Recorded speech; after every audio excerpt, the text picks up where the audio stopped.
चीज़ें जो है वो नोट करनी है और इन चीज़ों पर यूँ रिएक्ट करना है। फॉर एग्ज़ाम्पल हमें अपने बच्चों को, छोटे बच्चों को ये चीज़, क्योंकि छोटे बच्चे ज़्यादा आसानी से शिकार हो जाते हैं इन दरिंदों का ना, कि बड़े पे अप्रोच करने में काफ़ी ख़तरात लाहक होते हैं, लेकिन छोटे बच्चे को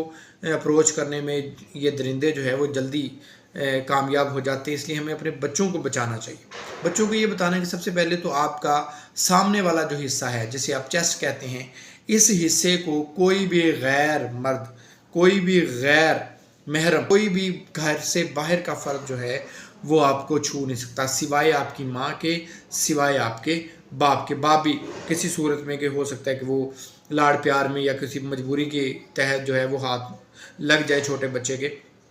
तो साफ ज़ाहिर वालिदैन के करीब होता है बच्चा, तो वहाँ हो सकता है। इसके अलावा कोई और थर्ड पर्सन, चाहे वो चचा है, चाहे वो मामू है, चाहे वो खालू है, चाहे वो कज़न